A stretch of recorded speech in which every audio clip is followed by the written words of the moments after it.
নমস্কার সবাইকে। তো আজকে একটা নতুন রেসিপি নিয়ে তোমাদের মধ্যে চলে এসেছি। তো দেখতে পাচ্ছ পালং শাক, পালং পনির নিয়ে এসেছি। তো পালং শাক আমি নিয়েছিলাম এখানে 500 গ্রাম। তো তারপর ওটাকে হালকা সিদ্ধ করে ঠান্ডা জলে চুবিয়ে রাখলাম যাতে কালারটা না চেঞ্জ হয়। তো তারপরে আমি পালং শাকগুলো নিয়ে নেবো পেস্ট করার জন্যে। পালং শাকগুলো পেস্ট করার পর ওটা সাইডে রেখে আমি নিয়ে নেবো এখানে ধনেপাতা আর 2টো কাঁচা লঙ্কা। এটাকেও বেটে নেবো, মানে মিক্সিতে গ্রাইন্ড করে নেবো। তো যাই হোক, এটাও পেস্ট হয়ে গেছে। হওয়ার পর আমি পনির নিয়ে নিয়েছি। পনিরটা ছিল আমার কমই, দেখতে পাচ্ছ 200 গ্রাম পনির ছিল। তো 200 গ্রাম পনিরেই আমি আজকে বানাচ্ছি 500 গ্রাম শাক দিয়ে, যাতে গ্রেভিটা খুব ভালো হয়। আর দেখতে পেলে এখানে মশলার মধ্যে আমি শুধু কাশ্মীরি রেড চিলি পাউডারটা দিলাম এখন এই মুহূর্তে, যাতে কালারটা খুব ভালো আসে পনির ভাজার। তো ভাজার পরে পনিরটা তুলেই আমি ঠান্ডা জল দিয়ে দিলাম। আর এখানে ফোড়নের সব দেখতে পেলে শুকনো লঙ্কা আছে, জিরে আছে, গোটা গরম মশলা আর পেঁয়াজ।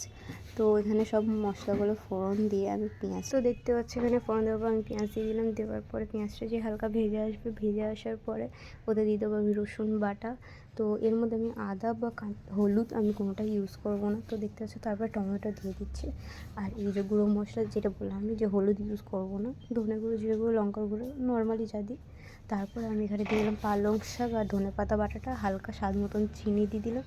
আর তারপরে দিয়ে দিলাম পনির, যেটা ভেজে রেখেছিলাম আমি। পনির আর ঠান্ডা জল মিশিয়ে রাখা জিনিসটা দিয়ে একটু ফুটিয়ে নিই। তা ফাইনালি আমাদের পালং পনির রেডি হয়ে গেল।